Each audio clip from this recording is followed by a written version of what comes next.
Morning మ్యాగజైన్కి స్వాగతం. ప్రముఖ దినపత్రికలు వస్తున్న వార్తలు వెనక జరుగుతున్న పరిణామాలు చూద్దాం.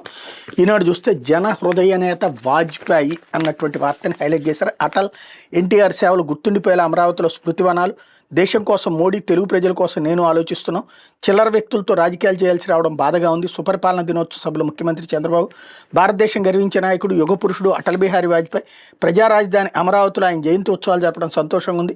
భారతదేశం ఉన్నంత వరకు భారతీయుల గుండెల్లో వాజ్పేయి చిరస్థాయిగా నిలిచిపోతారని ముఖ్యమంత్రి చంద్రబాబు అన్నారు. సుపరిపాలన దినోత్సవం, అటల్ మోడీ సుపరిపాలన యాత్ర ముగింపు సందర్భంగా అమరావతిలోని వెంకటాయపాలెంలో నూతనంగా నిర్మిస్తున్న అటల్జీ స్మృతి వనంలో 15 అడుగుల వాజ్పేయి విగ్రహాన్ని ముఖ్యమంత్రి చంద్రబాబు, కేంద్ర వ్యవసాయ శాఖ మంత్రి శివరాజ్ సింగ్ చౌహాన్ గురువారం ఆవిష్కరించారు. మొక్కల నాటి వాజ్పేయి జీవిత చరిత్ర చిత్ర ప్రదర్శన తిలకించి పోస్టల్ స్టాంప్ ఆవిష్కరించారు. బహిరంగ సభలో ముఖ్యమంత్రి మాట్లాడారు. వాజ్పేయి, ఎన్టీఆర్ నాకు స్ఫూర్తి. వీళ్ళిద్దరి చరిత్ర, చేసిన పనులు ప్రజలకి శాశ్వతంగా గుర్తుండేలా అమరావతిలో స్మృతివనాలు తీర్చిదిద్దుతాం. దేశ ప్రగతికి గట్టి పునాది వేసిన వ్యక్తి, దేశానికి సుపరిపాలన పరిచయం చేసిన నాయకుడు వాజ్పేయి. ఆయన నాయకత్వం కాంగ్రెస్కి వ్యతిరేకంగా జరిగిందన్నటువంటిది ఇక్కడ హైలైట్ చేశారు. అయితే మావోయిస్ట్ కేంద్ర కమిటీ సభ్యుడు గణేష్ ఎన్కౌంటర్, కొందమాల్లో ఎదురుకాల్పులు, 6 మృతి. గణేష్ ఎలియాస్ హనుమంతుది నల్గొండ జిల్లా. ఒడిశాలోని కాంధమాల్ జిల్లాలో జరిగినటువంటి ఎదురుకాల్పుల్లో 6 మావోయిస్టులు చనిపోయారు. మృతుల్లో ఒకరిని మావోయిస్టు కీలక నేత, కేంద్ర కమిటీ సభ్యుడు గణేష్ ఉయికే ఎలియాస్ హనుమంతుగా గుర్తించారు. ఆయన స్వస్థలం తెలంగాణలో నల్గొండ జిల్లా చండూరు మండలం పుల్లెంల, కొందమాల జిల్లా చకాపద పోలీస్ స్టేషన్ పరిధిలోని అడవుల్లో మావోయిస్టుల కదలికలపై నిఘా వర్గాల సమాచారంతో సంయుక్త భద్రతా బలగాలు ఎస్ఓజీ, సిఆర్పిఎఫ్, బిఎస్ఎఫ్ మొత్తం 23 బృందాలుగా అడవుల్లో గాలింపు చేపట్టే. గురువారం ఉదయం గంజాం జిల్లా సరిహద్దుల్లోని గస్మా అడవుల్లో ఎస్ఓజీ బలగాలు మావోయిస్టుల మధ్య ఎదురుకాల్పులు జరిగాయి. కాసేపటికి ఆ ప్రాంతంలో గాలించి 6 మావోయిస్టుల మృతదేహాలను గుర్తించారు. వీళ్ళలో 2 బుధవారమే మృతి చెందినట్టు చెబుతున్నారు. ఘటనా స్థలంలో 2 ఇన్సాస్ రైఫిళ్లు, ఒక 303 రైఫిల్ స్వాధీనం చేసుకున్నారు. గణేష్ మినహా మిగిలిన వాళ్ళ వివరాలు తెలియలేదు. అడవుల్లో మిగిలిన మావోయిస్టులు ఆచూకీ కోసం జల్లెడ పడుతున్నారు. ఎన్కౌంటర్లో 6 మావోయిస్టులు మృతి చెందారని, వీళ్ళలో ఆ పార్టీ కేంద్ర కమిటీ సభ్యుడు గణేష్ ఉయికే ఉన్నారని ఒడిశా డీజీపీ యోగేష్ బహదూర్ ఖురానియా తెలిపారన్నటువంటిది హైలైట్ చేశారు. ఇప్పుడు తిరుమల కిటకిట, వరుస సెలవులతో పోటెత్తిన భక్తులు. తిరుమల శ్రీ వెంకటేశ్వర స్వామి సర్వదర్శనానికి భక్తుల రద్దీ గురువారం భారీగా పెరిగింది. వరుస సెలవులతో తిరుమలలో ఎక్కడ చూసినా పెద్ద సంఖ్యలో భక్తులు కనిపించారు. సర్వదర్శన భక్తులు వైకుంఠం క్యూ కాంప్లెక్స్ 2, నారాయణగిరి షెడ్లు నిండిపోయి క్యూ లైన్లో శిలాతోరణం వరకు వేచి ఉన్నారు. వీళ్ళకి 16 గంటల్లో 300 రూపాయల టికెట్లు కలిగిన భక్తులకు 3 గంటల్లో శ్రీవారి దర్శనం అవుతుంది అన్నటువంటి హైలైట్ చేశారు. అయితే కర్ణాటకలో ఘోర ప్రమాదం.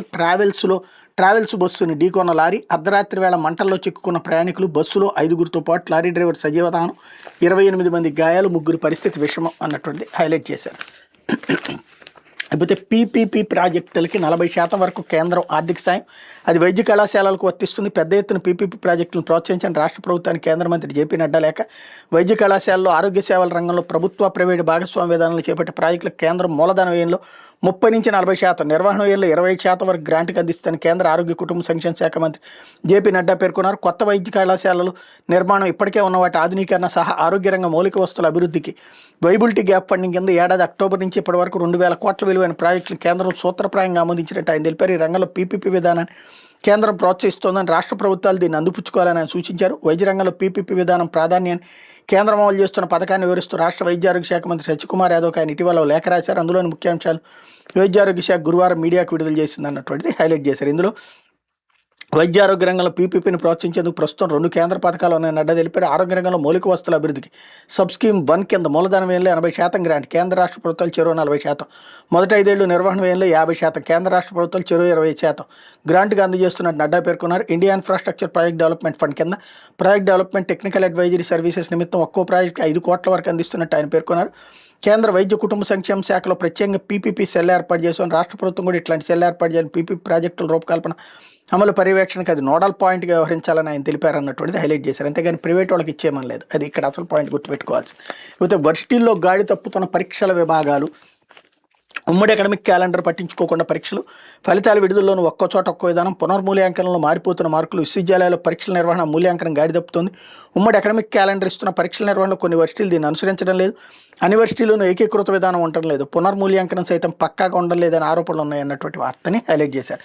భీమవరం డీఎస్పీ జయసూర్యపై బదిలీ వేటు, ఆయనపై వచ్చిన ఫిర్యాదులను విచారించాలని గతంలో ఎస్పీకి పవన్ కళ్యాణ్ ఆదేశం. పశ్చిమ గోదావరి జిల్లా భీమవరం డీఎస్పీ ఆర్జీ జయసూర్యపై బదిలీ వేడిపడింది. ఆయనకి ఎక్కడా పోస్టింగ్ ఇవ్వకుండా డీజీపీ కార్యాలయంలో రిపోర్ట్ చేయాలని ప్రభుత్వం ఆదేశించింది. జయసూర్య స్థానంలో రఘువీర్ విష్ణుని భీమవరం డీఎస్పీగా నియమించింది. ఈ మేరకు డీజీపీ హరికుమార్ గుప్తా గురువారం ఉత్తర్వులు జారీ చేశారు. డీఎస్పీ జయసూర్యపై పలు ఫిర్యాదులు వస్తున్నాయని, వాటిపై విచారణ జరిపి చర్యలు తీసుకోవాలని అక్టోబర్ 21న ముఖ్యమంత్రి పవన్ కళ్యాణ్ పశ్చిమ గోదావరి జిల్లా ఎస్పీ ఆద్నాన్ నయీం ఎస్పీకి ఫోన్ చేసి ఆదేశించారు. భీమవరం సబ్ డివిజన్ పరిధిలో జోద శిబిరాలు బాగా పెరిగిపోయి జయసూర్య సివిల్ వివాదాలు జోక్యం చేసుకున్నారని ఫిర్యాదులు ఉన్నాయి. కొందరు పట్ల పక్షపాతం చూపిస్తున్నారని, కూటమి నేతల పేర్లు వాడుతున్నారని చెప్తున్నారు. ఈ తరహా వ్యవహారాలను ఉపేక్షించద్దు అని ఎస్పీకి పవన్ కళ్యాణ్ సూచించారు. ఈ నేపథ్యంలో జయసూర్యపై విచారణ జరిపి బదిలీ వేటు వేసినట్టు సమాచారం అన్నటువంటిది హైలైట్ చేశారు. లేకపోతే ఇల్లే తిరుమల మనసే కోవెల అంటే ఇంటిలోని గోడలపై తిరుమల కోణను ఆవిష్కరించేలా పెయింటింగ్ వేయించారన్నటువంటిది ఇక్కడ హైలైట్ చేశారు. లేకపోతే సిమ్ బాక్స్లో అంతర్జాతీయ ఫోన్ కాల్స్ రూటింగ్, వాటిని అడ్డుపెట్టుకుని సైబర్ మోసాలు, దేశవ్యాప్తంగా ఏపీసీఐడి దాడులు, వియత్నాం దేశీయుడితో పాటు మరికొందరు. సిమ్ బాక్స్ అనే ప్రత్యేక పరికరం ద్వారా అంతర్జాతీయ ఫోన్ కాల్స్ను లోకల్ కాల్స్గా రూటింగ్ చేసి పెద్ద ఎత్తున సైబర్ నేరాలకు పాల్పడుతున్న అంతర్జాతీయ ముఠా గుట్టురట్టయింది. ఏపీసీఐడిలోని సైబర్ నేరాలు పోలీస్ స్టేషన్ నమోదైన ఒక కేసు దర్యాప్తులో భాగంగా సిఐడి ఇటీవల దేశవ్యాప్తంగా పలు రాష్ట్రాలు దాడులు చేపట్టి ఈ నేర నెట్వర్క్ని ఛేదించింది అన్నటువంటి వార్తని హైలైట్ చేశారు. ఇక్కడ ఎందుకు వాట్సాప్లు, టెలిగ్రామ్ కాల్స్, ఫేస్బుక్ కాల్స్ వస్తున్నప్పుడు మళ్ళీ రూటింగ్ చేసుకోవాల్సిన కర్మ ఏంటో నాకు అర్థం కాలేదు. సాక్షి, లేకపోతే కేంద్ర నిధులపై బాబు సర్కార్ పెత్తనం, గ్రామాలకు గ్రహణం, 15వ ఆర్థిక సంఘం సిఫార్సుల మేరకు గ్రామ పంచాయతీలకు కేంద్రం ఇచ్చిన నిధులపై ఆంక్షలు, రాజ్యాంగబద్ధంగా స్థానిక సంస్థలకు ఇవ్వాల్సిన నిధులను అడ్డుకుంటూ తెరకు చేస్తూ స్థానిక అవసరాలకు అనుగుణంగా ఖర్చు పెట్టినా కూడా గ్రామ స్వరాజ్యానికి తూట్లు, రాష్ట్ర ప్రభుత్వం నిర్ణయించే పనులకే నిధులంటూ పంచాయతీరాజ్ సర్కులర్, విజయనగరం సహా పలు జిల్లాల్లో ఎంపీడీఓలకు ప్రభుత్వం నుంచి ఆదేశాలు జారీ, సర్పంచుల పదవీకాలం ముగుస్తున్న సమయంలో బాబు సర్కార్ రాజకీయ ఎత్తుగడలు అన్నటువంటిది హైలైట్ చేశారు. ఈ వార్త రాసినటువంటిది సాక్షిలో వైఎస్ఆర్ కాంగ్రెస్ పార్టీకి సంబంధించిన పత్రిక. వైఎస్ఆర్ కాంగ్రెస్ పార్టీ అధికారంలో ఉన్నప్పుడు ఏమన్నా సర్పంచులకు డబ్బులు ఇచ్చేశారా? అప్పుడు ఇంతే కదా, రాష్ట్ర వాడుకున్నారు కదా, ఇదే సమస్య. కాకపోతే ఇప్పుడు ఇదేం పవన్ కళ్యాణ్ వచ్చి అట్లా వైసీపీ తప్పు చేసింది కాబట్టి మేము నేరుగా వాళ్ళకి డబ్బులు ఇప్పిస్తామన్నారు, అది ఇవ్వట్లేదు. అది రాయడం వరకు ఓకే, పవన్ కళ్యాణ్ దానికి సంబంధించి చూసుకోవాల్సి ఉంటుంది. అయితే ఇక్కడ సమస్య ఏంటంటే అంతకుముందు ఈ వార్త రాసే నైతికత, ఇది ప్రచారంలోకి తెచ్చే నైతికత వైసీపీకి ఉందంటే అది ఉండదు. ఇప్పుడు దేవుడా ఏమిటి పరీక్ష, అలిపిరి భూదేవి కాంప్లెక్స్లో ఆర్తనాదాలు, శ్రీవారి దివ్యదర్శన్ టోకెన్ల కోసం పోటెత్తిన భక్తులు, క్యూ లైన్లో అరుపులు, కేకలు, తోపులాట్లు, ఉద్రిక్తతకు దారితీసిన పరిస్థితులు, టీటీడీ నిర్లక్ష్య నియంత్రణలో సిబ్బంది వైఫల్యం అన్నటువంటిది హైలైట్ చేశారు. అయితే మీ కులం మతం ఏమిటి, ఏకీకృత సర్వే ముసుగులో 1.4 కోట్ల కుటుంబాల్లో పౌరులు వ్యక్తిగత సమస్త సమాచారం సేకరిస్తున్న బాబు సర్కార్ పంట అమ్మకం ద్వారా ఎంత వచ్చింది, కరెంట్ ఎన్ని యూనిట్లు వాడతారు, రాజకీయ దురుద్దేశాలతోనే సర్వేకి శ్రీకారం అంటూ ఏకీకృత కుటుంబ సర్వే ముసుగులో రాష్ట్ర వ్యాప్తంగా అన్ని కుటుంబాల్లో పౌరులు వ్యక్తిగత సమాచారాన్ని సమస్తం తమ గుప్పెట్లో పెట్టుకునేందుకు బాబు ప్రభుత్వం శ్రీకారం చుట్టింది. ఏకీకృత కుటుంబం సర్వే పేరుతో ఇంటింటికి వెళ్ళి 25 రకాల అంశాలకు సంబంధించి పౌరుల వ్యక్తిగత సమాచారాన్ని గ్రామ వార్డు సచివాలయ సిబ్బంది ద్వారా సేకరించబోతుంది. వివిధ పథకాలు, పౌర సేవలకు సంబంధించి ప్రభుత్వం వద్ద ఉన్న సమాచారం దీన్ని పోల్చనుంటే అధికార వర్గాలు చర్చ జరుగుతోంది అన్నటువంటిది హైలైట్ చేశారు. లేకపోతే క్రిస్మస్ వేడుకల్లో వైఎస్ జగన్ కుటుంబ సభ్యులతో కలిసి ప్రత్యేక ప్రార్థనలు, నూతన సంవత్సర క్యాలెండర్ ఆవిష్కరణ అన్నటువంటి హైలైట్ చేశారు. అయితే కృష్ణా డెల్టాకు పెనుముప్పు, షెల్ ఆయిల్ గ్యాస్ వెలికితేతో సాగునీటికి కాదు తాగునీటికి తీవ్ర ఇబ్బందులు, వేదాంతకు షెల్ గ్యాస్ ఆయిల్ వెలికితేతో అనుభవం లేదు, తక్షణమే నిర్ణయాన్ని వెనక్కి తీసుకోవాలి, రాష్ట్ర ప్రభుత్వానికి సైంటిస్ట్స్ ఫర్ పీపుల్ శాస్త్రవేత్తల లేఖ అన్నటువంటి హైలైట్ చేశారు.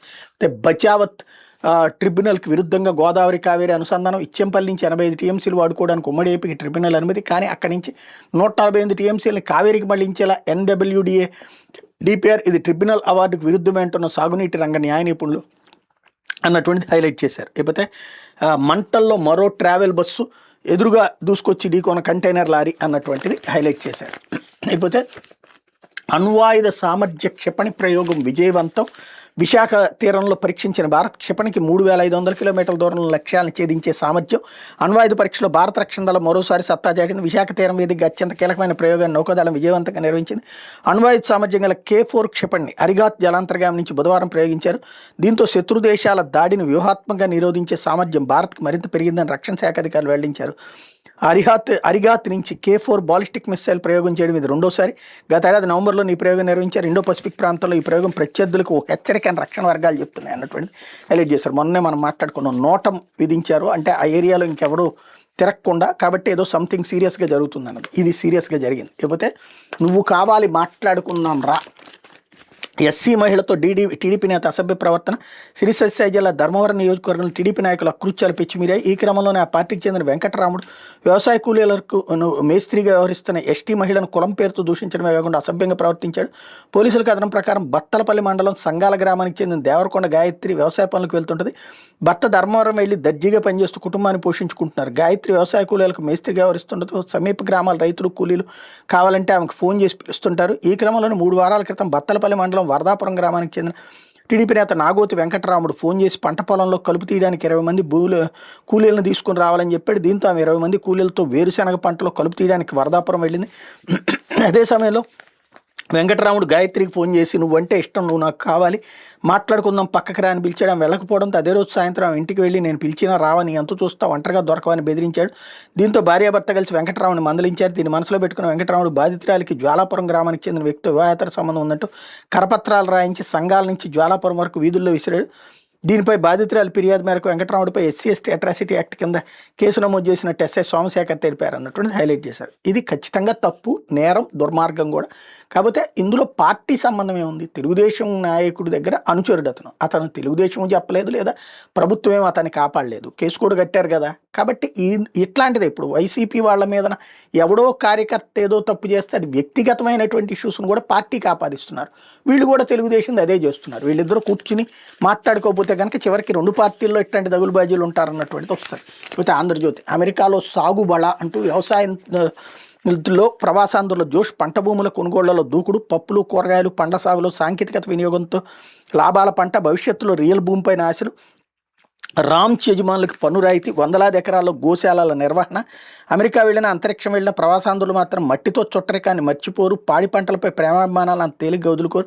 ఏళ్ల క్రితం అగ్రరాజ్యానికి వలసపోయిన వాళ్ళు ఇప్పుడు అక్కడ వ్యవసాయానికి కొత్త పంతులు దొక్కిస్తున్నారు. ఆధునిక సాంకేతికతను అందిపుచ్చుకుని రకరకాల పండ్లు కూరగాయలు పండిస్తూ ఔరా అనిపిస్తున్నారు. మరోవైపు పాడి రంగంలోనూ ముద్ర వేస్తున్నారు. IT, వైద్యం, వ్యాపార రంగాల్లో స్థిరపడిన తర్వాత దీర్ఘకాలిక ఆర్థిక భద్రత కోసం వ్యవసాయ భూములు కొనుగోలు చేస్తున్నారు. గత కొంతకాలంగా అమెరికా వ్యవసాయ రంగంలో తెలుగు ప్రవాసుల పెట్టుబడులు ఇబ్బడి మొబ్బడిగా పెరుగుతున్నాయి అన్నటువంటిది హైలైట్ చేశారు. ఇక్కడ ఉన్నటువంటి పల్లె ప్రాంతాలలో చదువుకుని, పల్లె ప్రాంతాల్లో అమ్మా నాన్నలు ఆస్తులు అమ్ముకునినో లేకపోతే అప్పులు చేసినో చదివించాక ఉద్యోగాలతో విదేశాలు వెళ్ళి స్థిరపడ్డారు. ఇక్కడ వ్యవసాయ అనుభవం ఉంది కదా, ఆ జీన్స్ అందువల్ల అక్కడ సాధ్యమవుతుంది.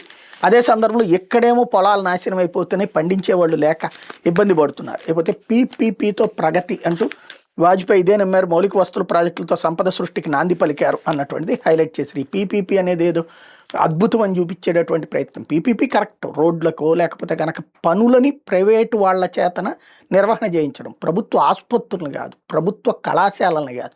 అది గుర్తుపెట్టుకోవాల్సినటువంటిది. ప్రతిదీ బోడిగుండికి మోకాలకి ముడేసి ప్రజల్ని తప్పుదోవ పట్టించేటటువంటి నీచాతి నీచ పత్రిక అడ్డదిడ్డమైనటువంటి అబద్ధాలతో అచ్చులేస్తూ ఉంటుంది. లేకపోతే మన మిత్ర మాకు తెలియదు అంటూ ప్రభుత్వ సర్వేలో 68% మంది వెల్లడి. వాట్సాప్ గవర్నెన్స్ వాడితే డబ్బు పోతుందేమో, 32% మందిలో కనిపించిన భయం.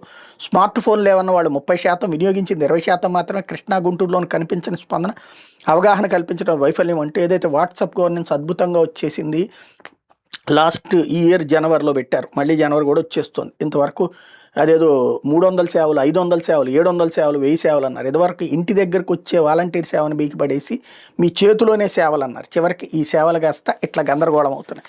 అయితే ప్రతి దరఖాస్తుకి జవాబుదారీ అంటూ అన్ని కలెక్టరేట్లను రెవెన్యూ డెస్క్, డిప్యూటీ కలెక్టర్లకు బాధ్యత. విన్నపాలకు ఆధార అనుసంధానం, దరఖాస్తుదారికి సర్టిఫైడ్ కాపీ, స్వీకరణ పరిష్కారంకు సాఫ్ట్వేర్, రెవెన్యూ శాఖ నిర్ణయం అన్నటువంటిది హైలైట్ చేశారు. ప్రజా ఫిర్యాదులకు జవాబుదారీ ఉండాలని ముఖ్యమంత్రి చంద్రబాబు ఆదేశాలపై రెవెన్యూ శాఖ కదిలింది. రెవెన్యూ శాఖ సేవలు కోరుతూ ప్రజలిచ్చే దరఖాస్తుల స్వీకరణ పరిష్కారం సంబంధించి కార్యాచరణ ప్రణాళిక రూపొందిస్తుంది. ప్రతి జిల్లా కలెక్టరేట్ పరిధిలో రెవెన్యూ డెస్క్ ఏర్పాటు చేయాలని నిర్ణయించింది. దీన్ని స్పెషల్ రెవెన్యూ డెస్క్గా పరిగణిస్తారన్నటువంటి వార్తని హైలైట్ చేశారు. 10 గజాల దారి లేక నూజివీడు వద్ద 2 ఏళ్లుగా నిరుపయోగంగా సబ్స్టేషన్, కాసుల కక్కుర్తో ట్రాన్స్కో నిర్వాహకం, సబ్స్టేషన్ల నిర్మాణాలు దోపిడీ, దారి లేని 6 ఎకరాలు 2 కోట్లకు కొనుగోలు, 34 కోట్లతో సబ్స్టేషన్ నిర్మాణం పూర్తి. ఇన్ని కోట్లు పోసిన ఆపరేషన్లోకి తేలేని స్థితి. నెల్లూరులో లెస్ టెండర్ తిరస్కరణ, మళ్లీ టెండర్లతో 6 కోట్ల కేసరు. రాజధానితో తాళాయిపాలెం అప్గ్రేడేషన్కి అవకాశం, కానీ 300 కోట్లతో దానికి దగ్గరలోనే మరో సబ్స్టేషన్ అన్నటువంటి హైలైట్ చేశారు. లేకపోతే మరో మావోయిస్ట్ అగ్రనేత ఎన్కౌంటర్ ఇక్కడ కూడా హైలైట్ చేశారు. బంగ్లాలో మరో మోకదాడి, హిందూ యువకుడు అమృత్ మండల్ హత్య వారంలో 2వ ఘటన. ఇటీవల దీపు చంద్రదాస్ దారుణ హత్య, ఉద్రిక్త పరిస్థితులు, పోలీసుల మోహరింపు, ఎన్నికల అవామీ లీగ్ పోటీపై నిషేధం. 17 ఏళ్ల తర్వాత బంగ్లాకి తిరిగి వచ్చిన ఖలీదా జియా కుమారుడు తారిక్ రెహమాన్ అన్నటువంటి వార్తని ఇక్కడ హైలైట్ చేశారు. ఇకపోతే వివాహేతర సంబంధం, భర్త మర్మాంగం కట్ అంటూ వేరే మహిళతో ఉండగా రెడ్ హ్యాండెడ్గా పట్టుకున్న భార్య, కత్తితో మర్మాంగాన్ని కోసేసి బయటపడేసిన ఆయన. తమిళనాడులోని కోయంబత్తూరులో ఘటన. తను పట్టించుకోకుండా వేరే మహిళతో వివాహేతర సంబంధం సాగిస్తున్న భర్తపై ఆగ్రహించిన మహిళ అతని మర్మాంగాన్ని కోసేసి తమిళనాడులోని కోయంబత్తూరులో బుధవారం రాత్రి ఘటన చోటు చేసుకుంది. పోలీసులు తెలిపిన వివరాల మేరకు అస్సోంకి చెందిన బిధాన్ కొన్నేళ్ల క్రితం ఉపాధి నిమిత్తం కోయంబత్తూరు వచ్చాడు. అత్తిపాయల పాళయంలోని రెసిడెన్షియల్ భవన సముదాయంలో ప్లంబర్గా పనిచేస్తున్నారు. అతనికి భార్య జిండి 36 ఏళ్ళు, కుమార్తె ఉన్నారు. వాళ్ళిద్దరూ అసోంలోనే నివసిస్తున్నారు. ఈ క్రమంలో తన భర్త బెదాన్ తమిళనాడులో యువతతో వివాహేతర సంబంధం సాగిస్తున్న జిండి అనుమానించింది. ఆమె ఇటీవల కోయంబత్తూరు వచ్చి దీనిపై భర్తను నిలదీసింది. అయితే తనకు ఎలాంటి అక్రమ సంబంధాలు లేవని బెదాన్ బుకాయించాడు. అయినా అనుమానం తీరక జిండి కోయంబత్తూరులో నుండి భర్తతో కలిసి పనికి వెళ్తోంది. 4 రోజుల క్రితం భార్య జిండి పనికి వెళ్ళగా బెదాన్ తన ఇంటికి ఓ మహిళను తీసుకొచ్చాడు. ఆ సమయంలో వాళ్ళిద్దరిని జిండి రెడ్ హ్యాండెడ్గా పట్టుకుంది. ఈ నేపథ్యంలో బుధవారం రాత్రి బెదాన్ ఫూటుగా మద్యం దాగి ఇంట్లో నిద్రపోతున్న సమయంలో భార్య కత్తితో అతను మర్మాంగాన్ని కోసి బయటపడేసింది. బెదాన్ తీవ్ర బాధతో కేకలు పెట్టగా చుట్టుపక్కల వాళ్ళు వచ్చి అతని ప్రభుత్వ ఆసుపత్రి తరలించారు. ప్రస్తుతం జదాన్ పరిస్థితి విషమంగా ఉందని వైద్యులు తెలిపారు. పోలీసులు కేసు నమోదు చేసి జిండిని అరెస్ట్ చేశారన్నటువంటిది హైలైట్ చేశారు. ఇది దినపత్రికలో వచ్చిన వార్తలు వెనక జరుగుతున్నటువంటి పరిణామాలు.